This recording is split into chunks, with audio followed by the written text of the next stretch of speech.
Let the madness begin. It's the official start of March Madness in the basketball community, and also with the DNVR Broncos podcast. We've got a very fun March Madness bracket that we are going to start today, and we need your help on voting. We're going to hit that in the second and the third segment here. But first, we got to take an inside look at the Broncos' newest addition, and we're going to do that on the DNVR Broncos podcast. We've got Henry Chisholm, we got Super Bowl 50 champ Todd Davis, and yours truly rolling with you, and of course Alyssa behind the camera today. There's no better way to get what? Where'd you hear? He's off. Yep. He wasn't supposed to be off today. He was off Friday. You're right. He said, who knows? Maybe I won't show up. He actually was very clear. Yeah, he was very clear about it. Yeah. Huh. You calling him lazy? Do we need to pass a message along from you to him? I mean, maybe there's a reason. He's just off. I'm not simply an off day for him. You're someone that just an off day? Yeah. Wow. You hate holidays. You hate people being off. You're ruthless. I just never want to work for you. Maybe there's a reason. There's literally no reason. Okay, then he's soft. Just off. No, he's soft. He was supposed to be off Friday. You're being really nice about this because you know if you weren't here, he would definitely. Exactly. Tear you apart. No, he would say, and I would be here. Well, we'll see. We'll see what you hear says about you tomorrow because I have a feeling you might not be here tomorrow. Well, that's because somebody else is here. It's. I gave you the invitation to be here if you wanted. You said nope, I'll take it off. So what are you tomorrow then? Are you soft? Are you weak? No, I'm following the only 3 people on the show rule. I can be here and talk. I'll just kind of sit quietly, kind of chime in when it's time to chime in. So here's your open invitation. If you want to be here tomorrow, you're more than welcome. We'll see if he's here. We'll see if he takes this invitation. Alyssa, can we no, put he's not coming. No. Can we put a poll in the chat? Yeah. I'll let them decide. Will Henry? Wait, is it Will Henry or should? Should. Yes, should. Wow. No, they get to choose. See, now you're trying to get an out right here. Well, no, I'm just curious what they would say. So if you're tuning in live on YouTube, make sure to vote. Do you want Hank here tomorrow or not? Do you want to give Hank a day off tomorrow or not? Is Hank soft or not? You guys be the decider of that. So vote in the YouTube poll right now. And Todd, we're happy to have you here today because Broncos signed inside linebacker Cody Barton. Yep. Is he a Josey Jewell replacement? I don't know. We're going to find out right now. And the inside scoop, where there's no one better in the world to break down inside linebacker play than a former inside linebacker, always a Super Bowl 50 champ, but former inside linebacker Todd Davis. Yeah, so I was able to watch some good film on Cody. I really broke down the first half of the Broncos game where he had 10 tackles and a fumble recovery. In one half? No. Oh, in the game. Okay. That's what the stats say. And then I also watched the first half of the Falcons game where he had like 15 tackles. So I wanted to see like his production on the field and how he played. Overall, you tried to look at good games. Yeah, I tried to look at his best games, at least on paper.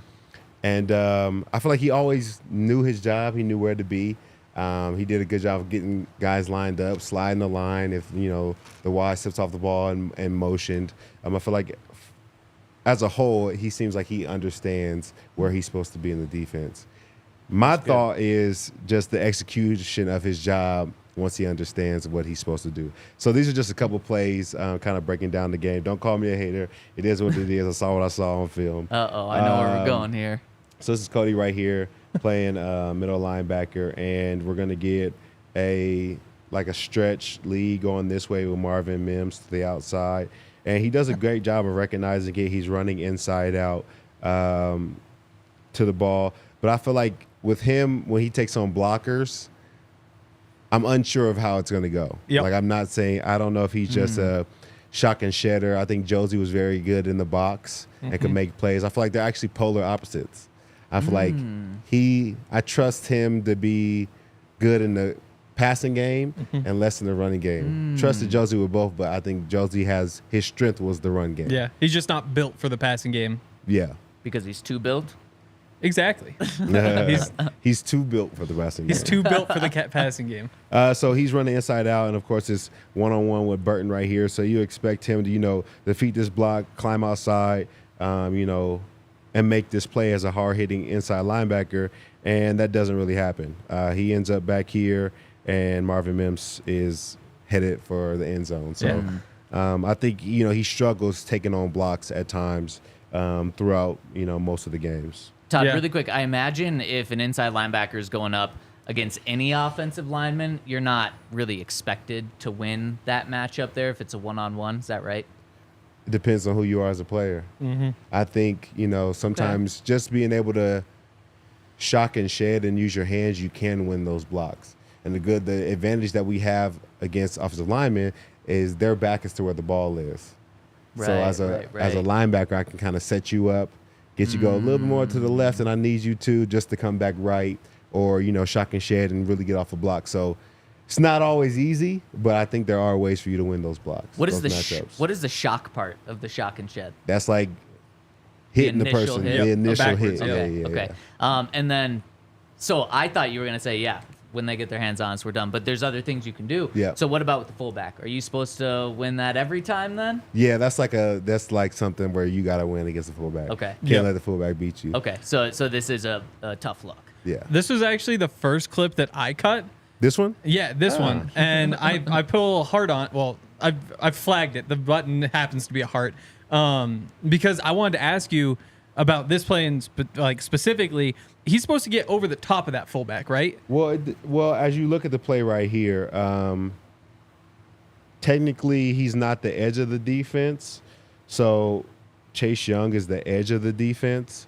But off of flow, he should be able to see it. So Chase Young gets cracked, and then you get crack replaced by this safety. He gets cracked, so then the corner is the edge of the defense. But as he's reading inside out, he should fight across face and send this back to all these blockers right here. Yeah. See, that's the thing to me is he doesn't make the play, which sucks. But also you get an A if you just go make the tackle. You get a B- if you just get over the top. And if you just don't force him inside and you don't make the tackle, it's just not great. Yeah. And that's what ended up happening? Yeah. Yeah. So this is a play where you're getting a puller again against the Broncos. We're getting like a gap scheme. We're getting a double here. They're gonna bring the wide receiver up to come block the safety, and Mike McGlinchey is gonna pull around for Chase Young and try to box him out.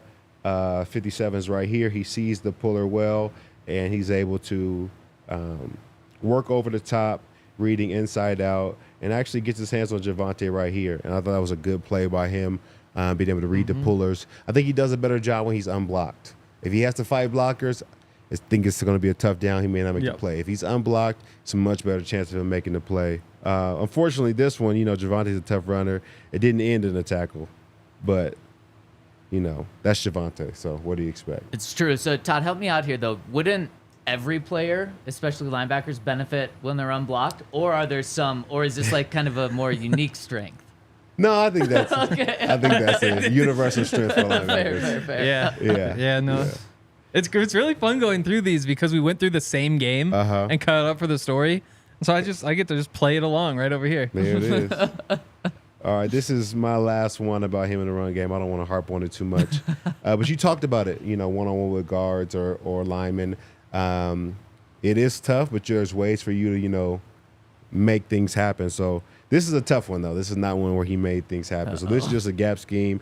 You're getting a double here, but they scoop pretty quickly, and they're just basically running kick. So kick is where the quarterback turns around, hands the ball off to Javonte, and basically they're going to double, and he can kind of pick A gap. He can pick B gap this side, or if he wants to, he can cut it back to C gap this side. So he has some options. The tough part about this play I want you to check out is he starts right here on the hash. Quinn Miners, big dog, is coming up to block him right here, one-on-one. And he starts right here, and he ends right here. No. So he went from here, and Quinn kind of just threw him out the club. And that was a tough one. Quinn's a heavy person, so you definitely got to hit and get off of him quick. I just feel like he kind of struggles in the run game, and that was just the end of the play. From starting here, that's kind of a long way to go. Looks like the rest of the defense did a good job. Yeah, there's a couple. There's a couple more people there that made it.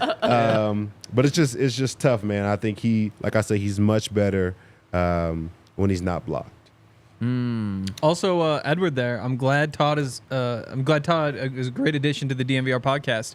Only took 8 months to win him over. Thank you, Ed, man. Edward, I appreciate you. We'll have Todd back next year when they sign another inside linebacker. Exactly. This is a good play by him. This is just pure effort, and I feel like this is something that he'll bring to the table.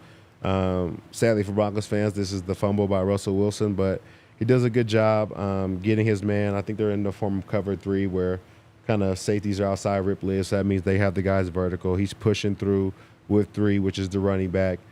Takes him but keeps vision on the quarterback and is able to have great effort. And Russell Wilson gets chased out here. He fumbles the ball. He's able to come and retract, and he's actually the man that picks up the fumble. That was his fumble recovery for the game. So that was a great play by him, and that's just pure effort. Yep.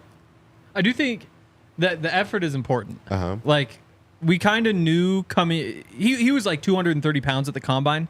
Like, he came into the NFL as like a cover-type linebacker. Nobody thought he was going to be like a thumper. And, you know, he's found like a way around to not be like somebody who holds the defense back necessarily in the running game. But it is kind of like those effort sorts of plays that you just need from somebody who is a little bit lighter than your standard linebacker. Mm-hmm. I always prided myself on being an effort guy when I played football in high school, and I prided myself on that because I, knew I wasn't as good, and so being an effort guy, I think I know what it means. Not too Randy bad. Gregory, maybe not necessarily an effort guy. Oh yeah, 6'5", freak athlete. Yeah, it's Talent. true. He just gets to keep playing. It's true. Yep. Yeah. All right, here's another. This is now the Falcons game, which I believe he had like 15 tackles in. This was a play that I thought he's great in coverage. I really trust his ability in coverage. And this is just, I believe, another form of cover 3 here, where you got these guys outside, man. You got the safety deep. This guy's in the third, and he's playing what would be rip lids, which means he has some outside leverage. If he goes in, they're going to pass it off. But with this bunch right here, they're going to do what's called sky it, which turns into normal zone. So he has first in, he has first to the flat, and he has first up. Just playing a version of cover 3 to kind of help out with this bunch right here. So basically what happens, he gets the inside route. This guy kind of gives him a little bit of move and then runs the over. Great body position, exactly where he needs to be, doing his job. He ends up breaking and assisting on this tackle here. So once again, effort is important to him. So I think he does a great job, especially in zone coverage, knowing where he's supposed to be and playing well. So I don't know what his primary role would be on this defense, but I feel like he would be a good third down guy, second and long guy. I feel like Jonas probably should be in there if it is first and 10, 21 personnel. I think that's more of a down that Jonas would have success in, but this guy feels like a third down cover linebacker. Yep, definitely. And I think it's kind of weird going back and looking at the numbers because I think he had like one. Did he have an interception this year? I think he might have had an interception this year and 1 pass breakup. Yeah. Year before, I think he had this last year in Seattle 2 picks and like 6 pass breakups, which is just kind of crazy to have that difference in production. And they're obviously like a little bit different schemes. And I wonder if the Broncos think that getting him back into more of like a cover 3 type defense, like cover 1, cover 3, single high defense versus like they were doing a bunch of cover 2, cover 6 sort of stuff. Like if the linebacker rolls in the middle, fit him better somehow in coverage, but I'm not really sure. Man, when watching this, I just want to take a Coors Light and chill right now and watch you break down this film, Todd, because if you want to chill, Coors Light is that beer. We still got more inside scoop, but I got to tell you about Coors Light. Maybe you're sipping a Coors Light right now watching Todd's breakdown, because Coors Light is the ultimate beer to chill and there's going to be tons of chilling this weekend. Thursday, Friday, Saturday, Sunday with March Madness here. Grab some Coors Light, and if you want it delivered straight to your house, Coors Light has partnered up with Instacart, and if you want to get Coors Light delivered to you, go to CoorsLight.com/DNVR. When it's time to chill, Coors Light is the beer we here at DNVR reach for. So if you want to hit the reset, grab a beer that's made to chill. CoorsLight.com/DNVR. Celebrate responsibly. Coors Brewing Company, Golden, Colorado. And while you're drinking those beers, get over to Bet365. I think tonight, let's see, the Avs are first. Yeah, Avs first, then Nuggets, then CSU plays. So a big sports night. Yep. If you want to put a little parlay together, I bet you can get decent love odds. to CSU. I'm not betting on them. I'm betting against them. But you mentioned them. That's more love than you typically give. People, I heard that people here like CSU. Found that out yesterday after, yeah. But yeah, so Bet365, whole bunch of really fun stuff. Obviously, it's tournament time. That's one of the best times of the year for sports bettors. Honestly, I was talking about this yesterday with some of the guys, but it's basically like bar season at this point. Because DNVR Bar season. yeah, because tomorrow night, the Buffs play their first game, so I'll be here for that. Then I'll be here Thursday, Friday, Saturday, Sunday for the tournament. Then again, Thursday, Friday, Saturday, Sunday, and next week, and probably just going forward. Then all of a sudden, the playoffs are starting. Are you doing all-dayers? Like, what, games tip off at 10? Yeah. End at like 11 p.m.? Yeah. You can pull a 13-hour shift here? It's the tournament. Shift of drinking beer. It's the tournament. Yeah. No, I like it's an awesome time, and we're gonna be betting a bunch. Last year we bet. Last 2 years we just bet on every underdog to win every game. I think that's the plan again this year because we made so much money. So get over to Bet365. Whole bunch of great sign-up perks like an NBA deal. If you place a $50 bet on a pregame or live in-game same-game parlay or parlay on any NBA game this Tuesday, that's today, you get $25 in bonus bets. If the bet's $50, you get $10. At Bet365, they don't do ordinary. They've got 10,000 different boosts every month. Keep an eye out for our custom bets, the DNVR bets, and download Bet365 with the code DNVR365 to get all of these perks. Must be 21 or older, physically located in Colorado, must gamble responsibly. If you or someone you know has a gambling problem and wants help, call or text 1-800-GAMBLER. All right, Todd, take it back. All right, this is the last play that I have. And this is a gapped out defense, so every man has a gap. Pretty stout in the run game. They shouldn't be able to run on them, and I think he does a good job. This is what I kind of talked about with him being unblocked. He gets stretched to the right. He's able to flow inside out. He understands kind of, the flow of the running back and is able to come in and make a good tackle. I think this is when he's at his best in the run game. I don't know how many positions he'll be in like this as a Bronco, but he does a good job when he's unblocked. And I think he's not a bad tackler for the most part. He gets him down, does his job. On a high note. He has a couple hits too. I was kind of surprised just because there's like a lot of drag down stuff, but A couple of big hits. Yeah, a couple good ones. There was one other play. I think I mentioned it actually on the podcast yesterday. It's actually Marvin Mims forgot he was supposed to be on the field for that play. And just like sprints out there, and it's 5 wide, and so Cody just kind of like follows him to the slot, and it's a cover 2 man, so he's just one-on-one in the slot, and he has the help over the top, but he just covers up the post perfectly, and he's not crazy fast or anything, and he was able to cheat inside a little bit because he knows he has the help, but there's some of that stuff that you kind of get excited about. Yeah, I mean he's just a veteran. He knows what he's doing. Like there's one more play that I thought of where he has like the running back going to the flat, and he's supposed to have the A gap, but instead he just like bumps the defensive lineman over in the A gap and takes the B gap. Just gives himself a little bit more leverage to cover outside. It's just stuff like that I'm not sure a rookie linebacker thinks to do when you just have like that's your assignment. So just like veteran stuff like that. Like he helps himself out. He's not going to make big mistakes. He just isn't. He's not Josey in the running game. He knows his job, like I said, and those kind of things are like checks that we have to install within the defense, like based on backs alignments. It's hard to, like you say, have the A gap, but also have a child running back. So there's checks in different defenses. So I feel like he does know his job, and he is good in coverage. So I don't think those are. I think those are strengths. An awesome breakdown by both of you here on him. And you answered the question of the pod. Is Cody Barton a direct replacement for Josey Jewell? A resounding no. And it's not that he's a terrible player, but he is not a one-for-one for Josey. And you kind of knew that when Josey goes out and gets 3 years, over $22 million from one team, and then Barton gets 1 year up to $4 million from one team. It's less than half per year, and then it's also only 1 year compared to 3 years. So you didn't expect the exact same type of player. And the Broncos aren't getting that. And then also just don't expect him to be the same player at all on the field either. He's more of a coverage guy, where Josey, I mean, they actually might complement each other perfectly, where Josey's a first and second down guy, then you bring Barton on for third down. Now you don't have Josey to do that. But how does he complement Alex Singleton? Is he a guy who's on the field on third down if you're going to have one linebacker between the two of them? Oh, that's tough, because I think there's not a play on the field that Alex can't make. Yeah. Honestly, he does his job, and he's sideline to sideline. Yep. And I think the trust factor is there with him and VJ. Yep. So I think if there's any type of zone or any type of blitz, I probably would trust Alex a little bit more. Definitely. I feel like if he has to go out and guard a tight end one-on-one in the slot, maybe this guy Cody could probably do a pretty good job of that. So.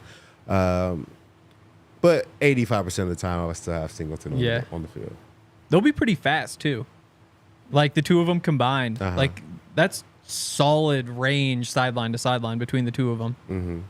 It's not, like, freaky. It's not like you have, like, JOK or Isaiah Simmons or one of those guys. Right. But those guys can't really play football for the most part. So I was just about to say that. I think this is huge news. This signing is huge news for Jonas Griffith. I think this means that he is going to get many opportunities to be that starting inside linebacker alongside Alex Singleton. And Cody can, I think a big thing with a backup or a veteran or a borderline starter is to know what they're doing. And that's exactly what you said Cody does, and he shows on film, is he knows what to do. And that's like when you look at a backup quarterback, you want them to know what to do. You don't need a backup quarterback to have the incredible physical skill set. If they had that, they're probably going to get picked in the first round to be a failure in the NFL. But you want them to be prepared, and that's exactly what it seems like Cody is. And Jonas Griffith is a guy that is, I mean, you like create your own linebacker. You're probably building Jonas Griffith. He's big, he's fast, he's strong. And he's just had injuries over the past few years, which have really set him back. Last year, he missed the entire year after getting hurt in training camp. So I think that Jonas Griffith, and I know inside the building, they really like him and like his potential. So you go and you get a veteran where if he needs to step up and play, Cody's played a ton. Started all 13 games he played in last year. He's productive. There's certain strengths of his which Vance can work with, and then also maybe you plug someone else in on obvious run situations. So I just think this is set up for it to be Alex Singleton and Jonas Griffith as your starters. But now going into the draft, you don't have to reach for an inside linebacker because now you have Cody as that depth there. Yep, I think it's good. I think they still should probably draft someone fourth or fifth round. You can usually find a pretty good linebacker fourth or fifth round in the draft. What about undrafted guys? Always the best. Yep. Can't go wrong there. Yeah. What they've done is, like, they've solidified the position. Like, you're safe when you have Alex, Cody, and Jonas. Like, you're going to be able to get by. You're hoping for more from Cody or Jonas. Like, you're not necessarily getting a game changer there, you don't think. Like, there's a chance one of them pops, but it's kind of a wait and see. But you definitely haven't stopped yourself from going and getting a rookie. Like, if Peyton Wilson's somehow still there when you make your second pick, then you can take him and put him in, and he might just be a starter, you know? So I'm going to go that it's Alex and Jonas as the week one starters if both are healthy. Who are you guys going with? I'm probably going to say Alex and Cody. Okay. Yeah, fair. I would too. Yeah. Okay. Yep. I think it's going to be Cody's job to lose in the run game. Yeah. Than Jonas's job to gain. You know. That's fair. And I haven't seen the details of Cody's contract yet, just to know how much is guaranteed, how much he's getting in salary as opposed to like incentives and stuff. But if it is pretty much likely that he's going to get up to that $4 million. That's a lot to pay for a backup inside linebacker who's your number 2 at best. So, I mean, the contract would kind of play into he will get an opportunity there.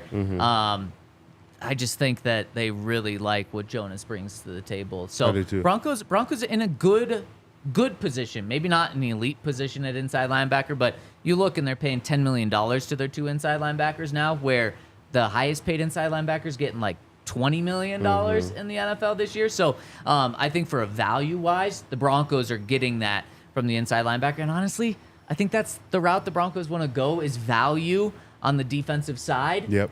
Because this is Sean Payton's team. And Sean Payton's teams are about having great offense. So I think we're going to see this shift continue where outside of, I mean, we've already seen it. Justin Simmons, the second best player on the team, they let go. I think outside of, I don't think they're going to go value-wise with Pat Surtain. They're going to pay him.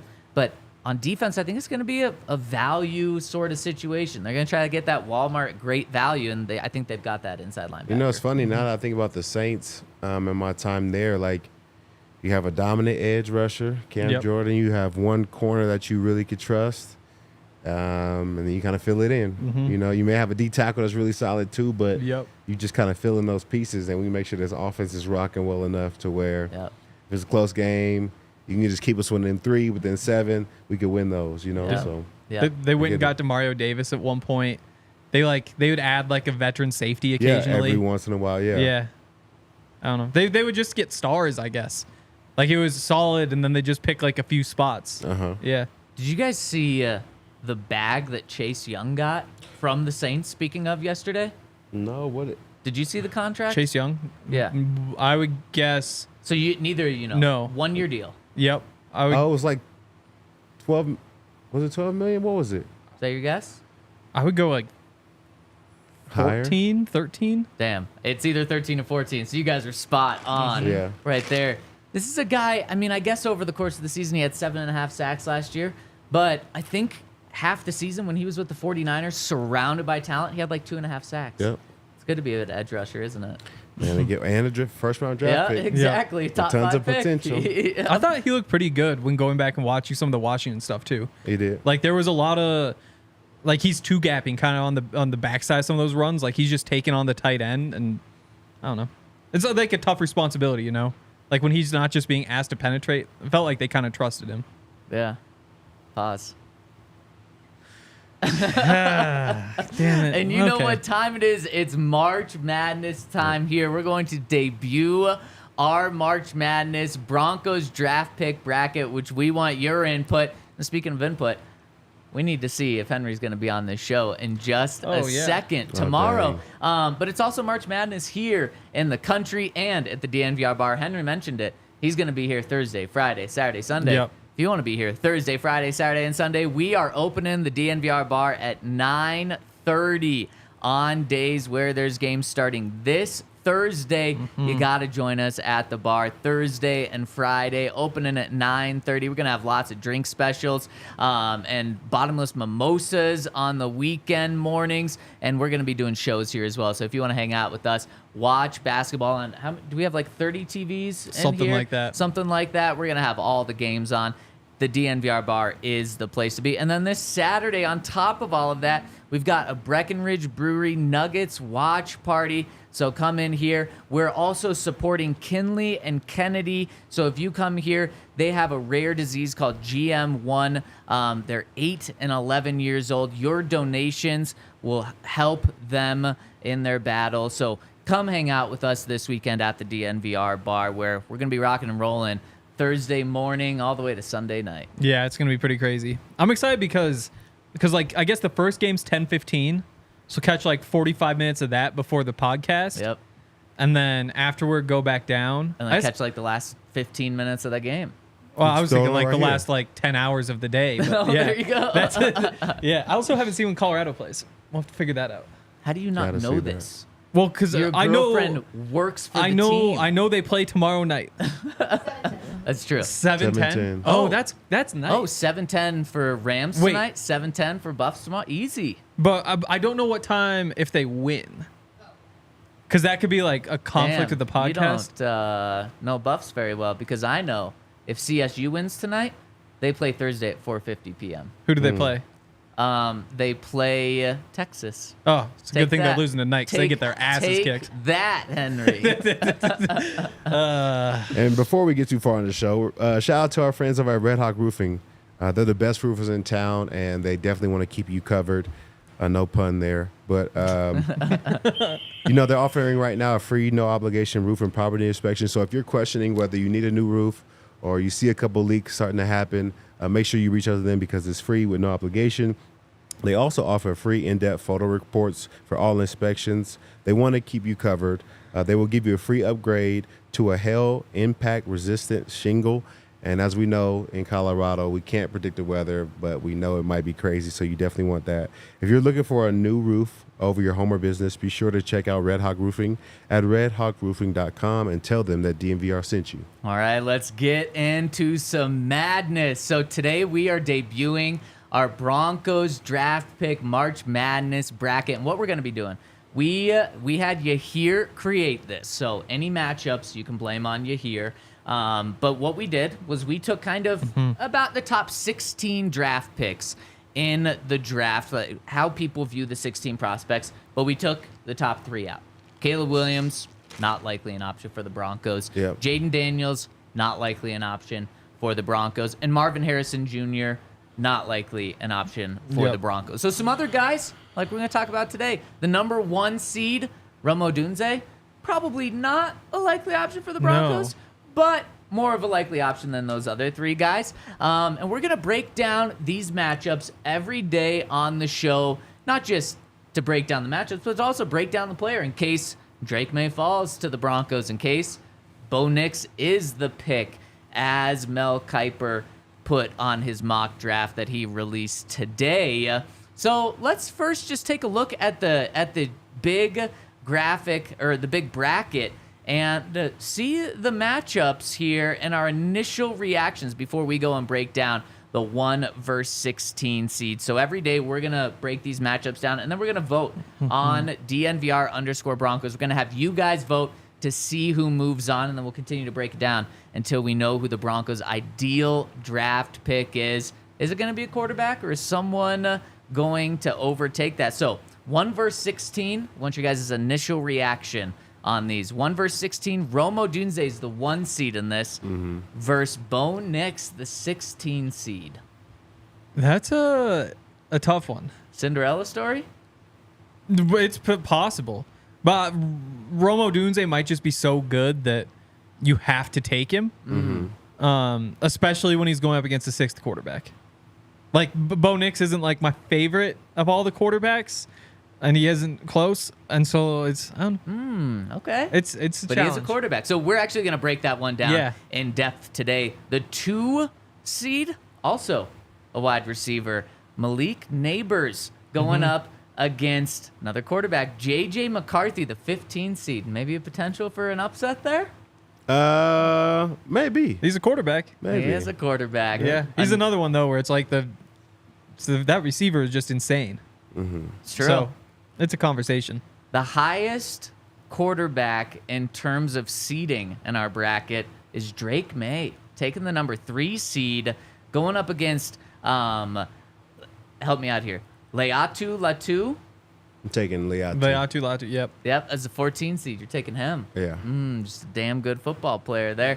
Then we have, for the 5 seed, we've got Terrion Arnold, cornerback from Alabama, going up against Quinyon Mitchell, the number 12 seed. Yeah. You know there's always 12-5 upset. Yeah. I don't know if it's going to be here, though.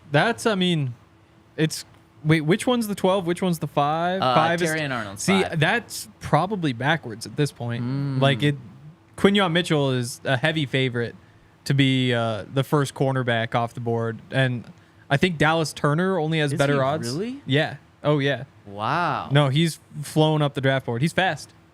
You run like a 4.2 or whatever. And I can't remember what his 40 time was. But yeah, I mean, that's a fun one too. Todd, if you were the exact same player that you were coming out of Sac State, but you ran like a 4.3, which would have set records for every inside linebacker ever. Yep. Where do you think you would have been drafted? Everything else is the exact same. Probably would have went from undrafted to Mr. Irrelevant. No, I probably would have got to like the 5th round, 4th or 5th round. Yeah. If I ran the 4th. I wouldn't even be shocked if he slid into day 2. Yeah. Just because Totally. of how all it takes is one team to go crazy with that. Yeah. That speed. Yeah. Troy Anderson from Montana State.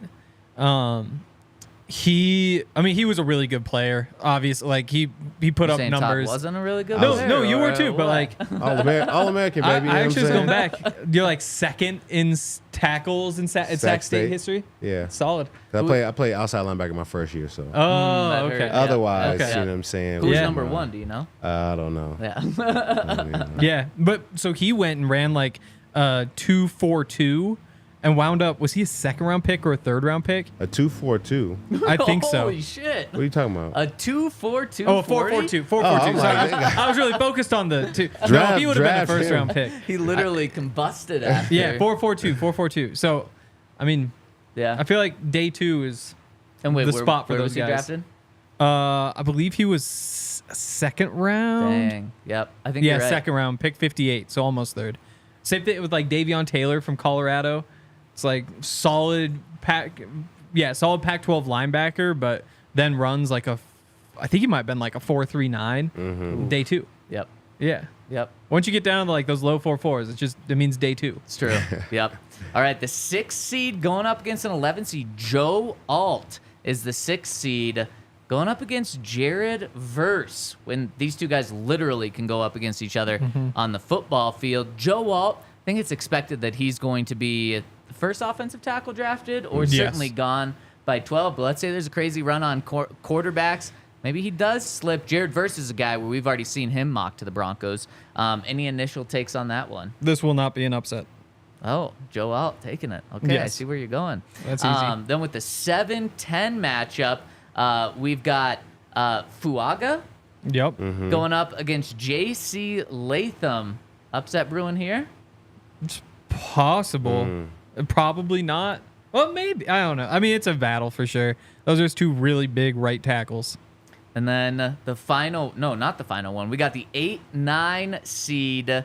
Got Dallas Turner going up against, how do we say this one? Olu Fashanu. Yes, there we go. Yeah. Olu Fashanu. Any upset here? These guys go up against each other on the field, too. It's possible. That's an 8-9, so It's not a close, big upset. yeah. I do think that's close, too. That's the one Yaya got right. 8 and 9 feels about right. You got that one right. Okay. Rest of them, And I actually missed one. The 4 seed, Brock Bowers, going up against Michael Penix Jr. Upset alert. Oh, the 13th seed. Okay, so let's dive in to today's matchup and break down Rome Odunze and Bo Nix. And shout out to you here because he's made some fun little graphics for us to show kind of the head-to-head of these guys. Obviously, Rome Odunze played with Todd's guy, Michael Penix Jr., at Washington, one of the great receivers that Washington had this year, the best receiver that they had. Some people think that he could go in the top 5.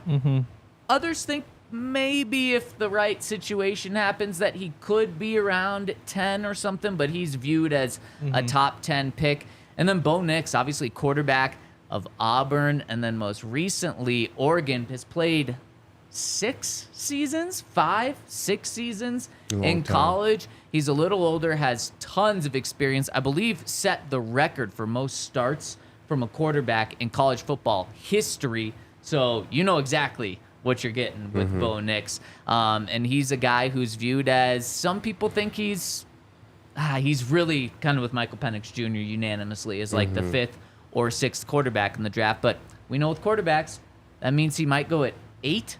It means he also might not go until the 2nd round. So a lot of variance here with these guys. And before we break down what they look like in the NFL, here's also made some other graphics for us showing their college stats just to give a complete picture. And obviously stats in college can sometimes mean something. Sometimes they don't mean anything. Rome started 27 games, over 3,000 receiving yards, almost 200 receptions, 26 touchdowns, and averaged almost 14 yards per catch. And then Bo Nix in his college career, the stats for Bo he's 43-18 record, over 60 starts, 15,000 passing yards, 1,600 rushing yards, over 110 passing touchdowns to only 26 interceptions. Where do you guys want to start here? Rome Odunze is a freak. Uh-huh. That's like, I just don't know if you can pass on him if he's still at that point. He's like, some people compare him to like Larry Fitzgerald is kind of the type, because he's so big too. Like, that's what you forget is that he's 6'3", but he runs the way he runs and he just catches everything. Like, he almost looks like a bigger Justin Jefferson. Like, maybe he doesn't have like the sharp routes, and you can't expect anybody to put up those numbers, but like, no, Odunze is just a freak. Like, he could very well just be the best receiver in the NFL. Wow. That's a He's a huge monster. statement. He is. He's a monster. I think about it like, what would benefit the Broncos more? Would it be Jarrett Stidham, Odunze, and Cortland Sutton? Or would it be Cortland Sutton and Bo Nix and Marvin Mims? And I think that the team as a whole would benefit more from Odunze. Wow. Just because I feel like the production from Bo Nix, I'm not the biggest fan of Bo Nix. Yeah. I don't think he's a terrible quarterback by any means, but I think Stidham and Odunze could probably do more than Bo Nix on a rookie contract with the wide receiver room just as a whole right now. And just imagine like Cortland, Odunze, Mims and Shedeur Sanders. Wait. Playing the long game. But if Todd's saying that Odunze benefits the Broncos more, then you're not getting... Yeah, trade up. Okay. Get Travis Hunter. We're not getting Shedeur. Well, if he's so good, you're not getting number one. Yeah. Or what about this? It's Bo Nix, Marvin Mims, Cortland Sutton, and Travis Hunter. He's That our would be- corner. Oh, corner. Well, Wow. he's playing both. Do you He's think that's got- what he'll end up doing? Corner? That's gonna be tiring, man. It is. I think he's a really good corner. I think he can play wide receiver too, but I think he's a really good corner. He's built more like a corner. Yeah. Like, I feel like he's just kind of skinny too, And all the best corners are ex-wide receivers. Every single corner that you say is like locked down. It's because he used to play wide receiver. He knows the routes. He knows the timing, and that's what makes him so successful. So I feel like that's a bonus for him They just couldn't catch. Is that why? most of the time. Yep. Yeah. Yeah. So were you a tight end that just couldn't catch, so you moved to inside linebacker? No, that's- fullback that couldn't catch? That's the funny thing. I think it's the other way around for the inside guys. Oh, yeah. So like if you're big and not as aggressive or as quick, and the D line, they move you to O line. If you're a linebacker but you can't pick up the defense and can't cover, they move you to fullback, or they try you at tight end if you're tall. So I think it's Interesting. the other way when you get on the inside. What would a quarterback be?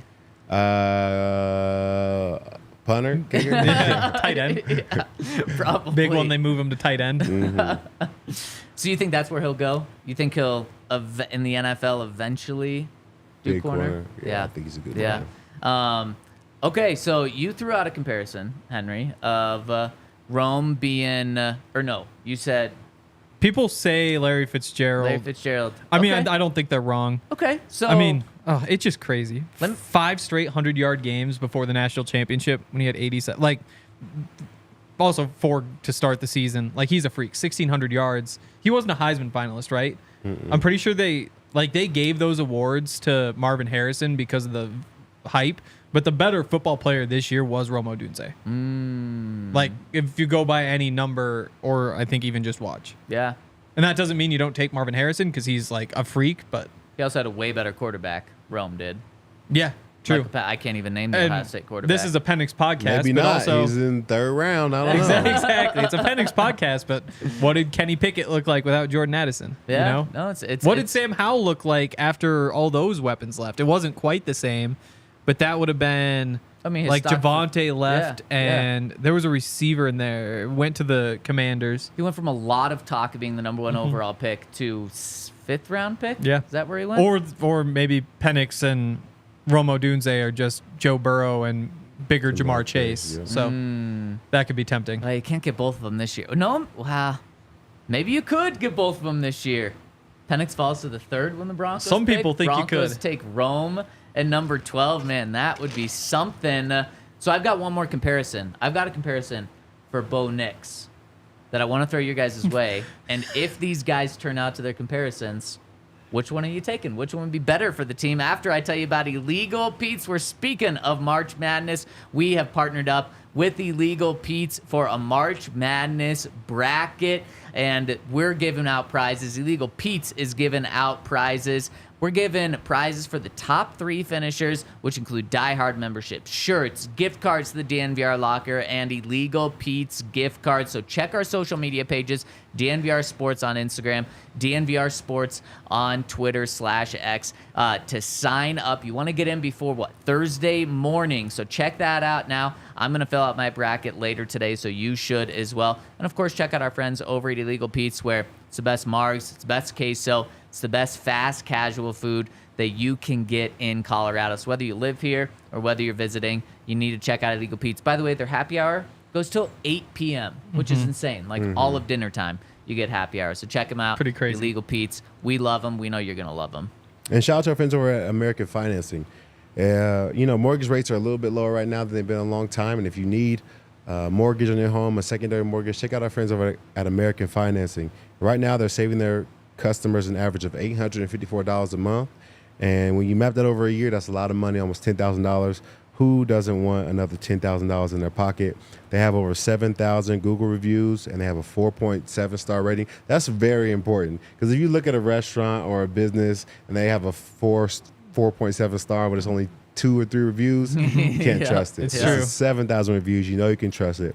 So make sure you call American Financing, and you may be able to close in as fast as 10 days, and you may also be able to delay 2 mortgage payments. Call today and tell them DNVR sent you at 303-695-7000. That's 303-695-7000, or go to americanfinancing.net/DNVR. Somebody in the chat just said that Sean Payton doesn't like black quarterbacks. He had Jameis Drew Winston. Brees the entire time, and then the one year he didn't have Drew Brees, it was Teddy Bridgewater and Jameis Winston. So, just throwing that out there if there's people who say that. Yeah, good point. Also Taysom Hill, but still, like, batting 500 is... Yeah. Taysom Hill's what? No. He's white. He's white. Because he's a running quarterback. No. He's a white quarterback because he's white. Yeah. He's athletic. So put him on that side of the board. Teddy, though. Henry might find this surprising, but Bo Nix is actually an athletic quarterback. Bo Nix can move around a little bit. Every quarterback Shocking can to now. It's not Henry. just smart. Every quarterback can now except Michael Penix. So you find that surprising? No. No, that's what you're He saying. said it kind of surprising. Just sounds like That's Todd why he's Mike. dropping. He's smart and he's doesn't add not. He up here. can't run. Oh heck no. Okay, so you threw out the comparison for Rome, Larry Fitzgerald, and obviously, like we said yesterday, with He's a comparisons, monster. you always just kind of look at like the high ceiling guy. You never compare a top 5 pick to like a trash player. So, Yeah. But he gets you're drafting in the top 5 so that he goes and is Larry Fitzgerald. that's a Hall of Fame career, Exactly. right there. And you're right. If you're using a top 5 pick on a wide receiver, The plan is he Hall of better Fame. be. Yeah, exactly, Yeah. 100%. So Lance Zierlein had that exact comp, actually, Henry, of Larry Fitzgerald Yeah. with Rome. Lance Zierlein comped Bo Nix. Gardner Minshew. Well, that's tough. That'd be my comp. Okay, that'd be your comp. Who would you guess a Bo Nix comp would be? They always shoot for the moon on these. Yep. Um, So you land on the stars. This one's kind of landing on the stars.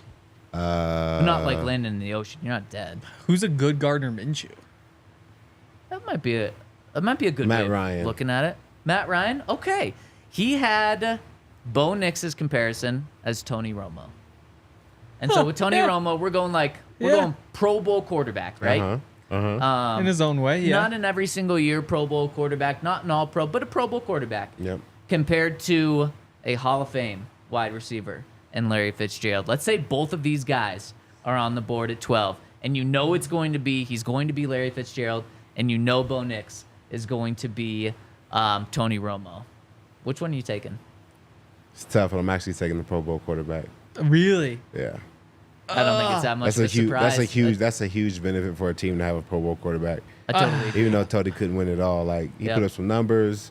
Jessica Simpson. I mean, like the list goes. The list goes Simpson's on. hanging out. Who's Yeah. Bo Nix bringing here? I don't know. Man, but we need Broncos Country needs their Jessica Simpson to combat Travis Kelce and Taylor Swift. Well, I guess the Broncos had that. There's with nobody Sierra. else. Maybe they don't need. There's nobody else that high up there that's single though. No. That's true. big of a star. No. Yeah.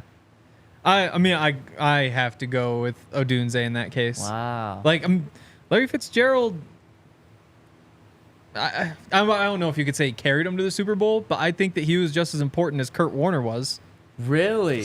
What? Maybe no, that's all too. But Hall of Fame Kurt? He is a Hall of Famer. That's probably too far, but Larry Fitzgerald was a freak in that season. He was. Like that's what can happen. And And he still needed a Pro Bowl Hall of Fame quarterback. to get it done. yeah, He he did did. about Calvin but- Johnson. Calvin Johnson. If you said Rome Odunze was Calvin Johnson, like that's a hell of a career. That's better than Larry Fitzgerald. Yeah. And Calvin couldn't do it by himself. No, but that's a Lions. Doesn't matter. I wonder. It is a bag, but Chad Johnson. That's a good one. I don't know about. I'm not sure how much I want to say about my Kurt Warner feelings, because he's obviously really, really It good. doesn't sound like. But that's what sometimes you think. think about what's in my mind is Andy Dalton and AJ Green. Yeah. Not saying Kurt Warner is Andy Dalton. Yeah, He's that you better than can't do Andy that. Dalton. But when you have a receiver like that, it just elevates you. You know? And I think that like Kirk Cousins, I think is elevated by Justin Jefferson. And I think that I think Joe Burrow gets elevated by Jamar Chase. Kirk Cousins won. I mean, Justin Jefferson. no, who are we talking about? Kurt Warner won how many Super Bowls? Did he win one with the Rams? Did he win two? I He was won how many? potentially born. 2, right? I was alive. It might be 2. Yeah, let me check. So one with Larry Fitzgerald and one without Larry Fitzgerald. No, he didn't even win No. one with Larry. Oh. Came up short. Lost So- to the Steelers. So I don't think that Larry Yeah. Fitzgerald is the one that was carrying Kurt Warner. And mind you, Kurt went in the Hall of Fame first. He did. yeah. So Yeah. I want to get into the numbers of that season. Man, I think AJ Green and Andy Dalton's a great example. AJ Green, incredible. We talked about it a couple of weeks But ago. I mean, But, not like, Larry Fitzgerald. Certainly not Larry Fitzgerald. Not Larry. I wouldn't even. I mean, not Larry not Fitzgerald close had in a my long Fitzgerald career. did it for longer. If AJ Green had Kurt Warner, I think his numbers That is the his flip numbers side. would look Yeah. crazy. I mean, Larry Fitzgerald, though, let's see, 1,400, was that the Super Bowl? So back-to-back 1,400-yard seasons. I think one of those was the Super Bowl season. 127 yards and 2 touchdowns in the Super Bowl. He was balling. He was No balling. doubt, no doubt. Let me see what Kurt Warner So did. for team success, though, does a Hall of Fame receiver get you into the playoffs 80% of the time? I don't know. I don't know. I mean, don't know I the would specifics look at of that, but Justin I think a Pro Bowl quarterback gets you into more playoffs than 100%. a Hall You of Fame do? receiver does. 100%. I That's don't exactly know. where I go. Mm-hmm. And then once you're in, maybe something can happen. But the Broncos so desperately need that. Yep. And not that Bo Nix is going to be Tony Romo, not that Rome Odunze is going to be Larry Fitzgerald, but to me, between this matchup, I pick the upset here. Yeah. And then we haven't even talked about Sean Payton. I think Bo Nix is actually a great fit for Sean Payton as well. If they really wanted to go with like peak player comp, they could have gone Drew Brees here, because one of the things Bo Nix has is just super quick processor. Now, at Oregon, the system of offense they played really helps that, because it's meant for him to be able to see things really quickly. But from what we saw, he was able to process quick, and I think that's Sean's number one thing. So I actually Yeah. think Bo would be not a sexy pick at 12, but I think he would fit what Sean's looking for, which is the most important thing. But it was like processing quickly and like RPOs and that sort of stuff. It's different than like making multiple reads down the field in like a real offense. But when it's just like dump off, like out route or handoff, like you can only go so far. Also, the Super Bowl season, Kurt Warner threw for 4,500 yards, and it was his first Pro Bowl season in 7 years. So he probably was the more important piece that year.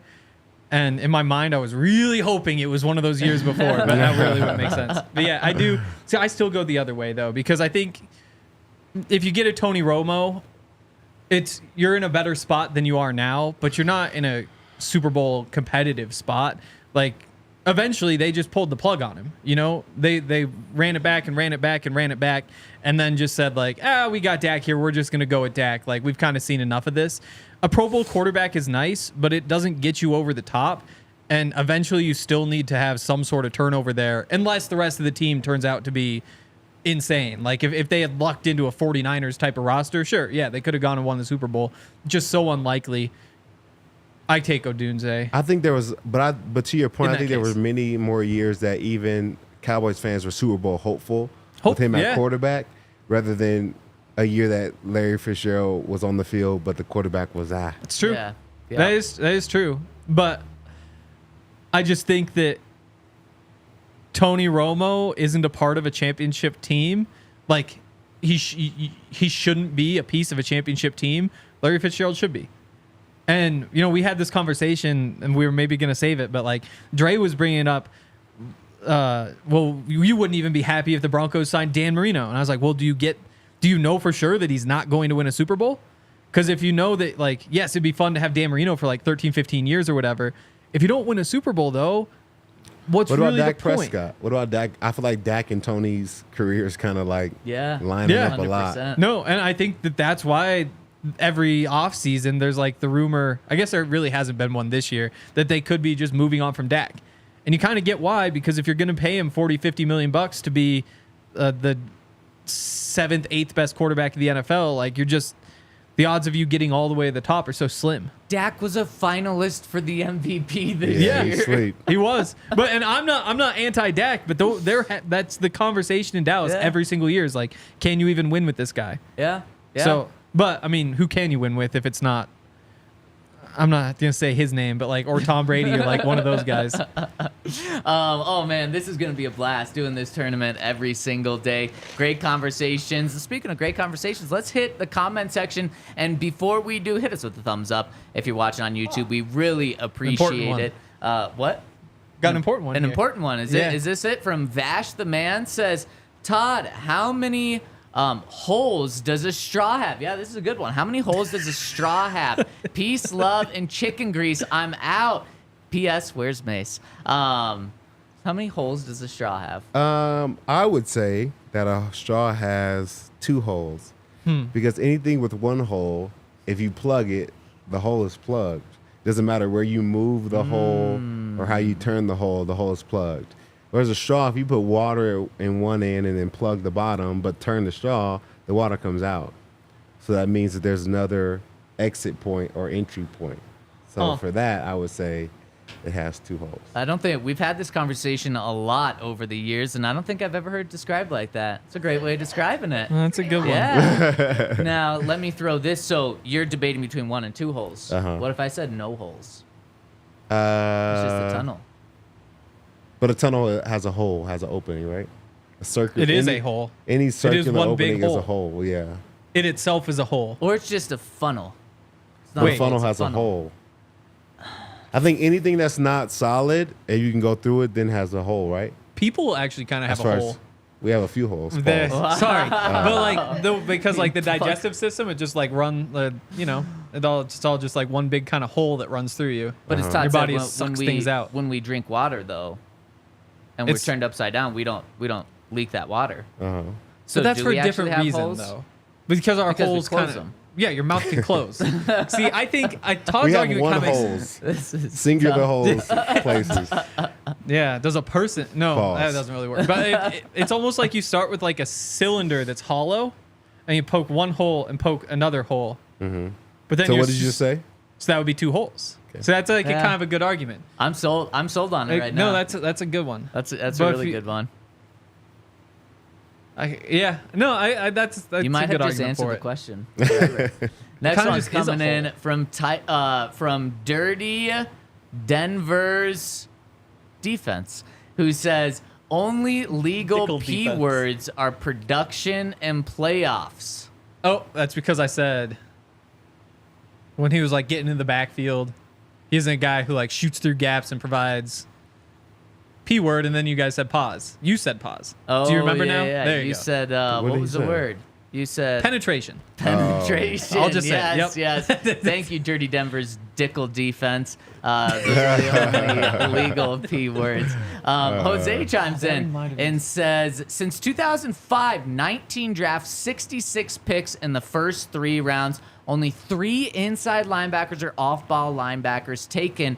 and they turn 2 to edge. Nate Irving, Baron Browning, and Drew Sanders. So these are for the Broncos. That's fascinating. Well, and the crazy thing is, like, Baron Browning, for example, they draft him and everybody's like 5-star recruit, like freaky player. They used him a bunch of different ways, just like an athlete you want, and then you kind of figure out what you do with him. And those are the guys who go in like the 2nd or 3rd round. Josey Jewell, for example, is a guy who people look at and say like, oh yeah, he's just a plug and play inside linebacker. You can put him right in there and he's good to go. And so when you draft the guy who you know is a good inside linebacker, he turns out to be a good inside linebacker. Yep. When you draft the guys who are like, oh, he is very fast, then you kind of have like these conversations about how you actually use him. And so I don't think any of those is really a huge surprise. Right. Yeah. Right. Yeah. And Nate Irving, there might have even been like a scheme change in there. And Because then, he played a little bit of inside He when I yeah. first got here, I think. Yeah, you guys would have crossed over. oh, wow. That's And he was crazy. injured maybe Yeah. that year, Yeah. but he He played was inside. always injured, unfortunately. That was, yeah. Speaking of injured guys, you go back 5 years further back from that sample size. Al Wilson, 1st round. Man, if he didn't have injuries, he would have been. I mean, he was like on a Hall of Fame He's track. Freak. sure. Yeah, no, that is crazy.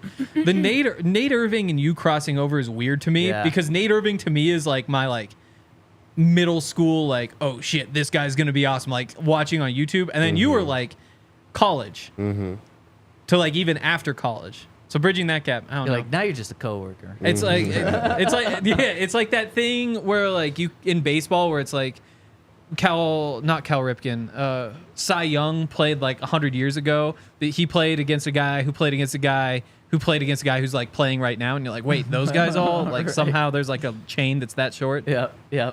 It is crazy.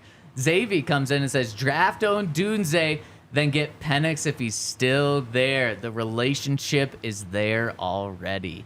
Man, that would be so Yeah. dirty. If you get Penix and you don't get any of the 3 Washington receivers, you screwed up. And Odunze you probably don't even have a chance at, so that'd be tough. Where are the other 2 going? Day 2. But there's so many receivers that any of them could slip. Any of them, it just depends. Yeah. Yeah. Man, I'd be all about that, especially since we've seen it work with other teams. Yup. Broncos 007 says, I love the pod, guys. So, just to be extra cautious about quarterback, what do you think about drafting Jordan Travis late? He's shown potential and could compete complete be another option, even if we draft a quarterback high. So this is the RG3 Kirk Cousins route of drafting one with your first pick really high in the draft and then drafting one with a day 3 pick just to have some insurance. Worked out with Kirk Cousins. Broncos have 3 5th-round picks and a 6th-round pick. Until you find that quarterback, I'm okay with using as many resources as you need. So, sure, I'd be okay with that. Yeah, I do feel like we got to take out that last P word with potential. So we can't say penetration or potential Okay. anymore. Both are gone. So what can we say, please? That's like it. Of course you Yeah. can say Polite. please. Polite. Playoffs, Playoffs, there we go. party. Yeah, party. Okay, yeah. We're building a solid list. Yeah, I mean, Jordan Travis, the guy that had Florida State undefeated and then got hurt and all the controversy that was there. He's a guy that I actually don't know, like, the potential that he really, because he's not like a guy with the massive arm or anything like that. So that's why he will fall to day 3. I'd be okay with him. He certainly shouldn't be your plan, speaking of other words, but if you want to bring him in and he's your 3rd quarterback this year just to have, sure. Yeah, I really liked him, but I haven't gone back and watched him like an NFL wise. He does seem like he's more of like a roll out and then get the ball to the sideline, not necessarily like throw it out there, but also with the wide hashes in college football. Sometimes that makes it look worse because you're trying to get all the way across the field. But yeah, I mean, he's a baller. He's a gamer. He might just fit into that category of quarterback, so you just can't have throw to the sideline, which sucks, but I don't know. There's also guys who've gotten stronger arms in the NFL. Yep. So, It's true. Tom Brady. Yeah, exactly. That's a good one. Jordan Travis is HGH. next time. Wow. I mean, that could explain it. But, I mean, yeah, no, he'd be fun. It would be fun. I can't totally vouch for him yet. And this show's been fun. Will the show be fun tomorrow with or without Henry? Oh, no. Alyssa, do you have the final results for this poll. Will Henry be working tomorrow? Henry, do you want this as the final decision? Oh, yeah, this is final. Okay, this is final. Okay. This is it. Final, 190 votes. Should Here we Hank go. be on the pod tomorrow? Yes, 67%. Wow. Oh, Wow. You're joining the show. People Wow. watch I ya. was sure that or was they going just the other don't want way. to give you a day off. Yeah, no, like the 33% of them are dead to me for not wanting me here, and then the 67% of them are dead to me for saying Not I need giving to you a come day in. So, off. yep. Wow. So Yep. you're here tomorrow working overtime. We're going to have a special guest on as well. Our guy, James Palmer, is joining us tomorrow. So make sure to tune in where we're also going to break down the next matchup in this bracket. Plus, dive into Cortland Sutton and the wide receivers' future here. So tune in tomorrow, 11 a.m. Thanks for tuning in. Have a terrific Tuesday. We all silly like the mayor.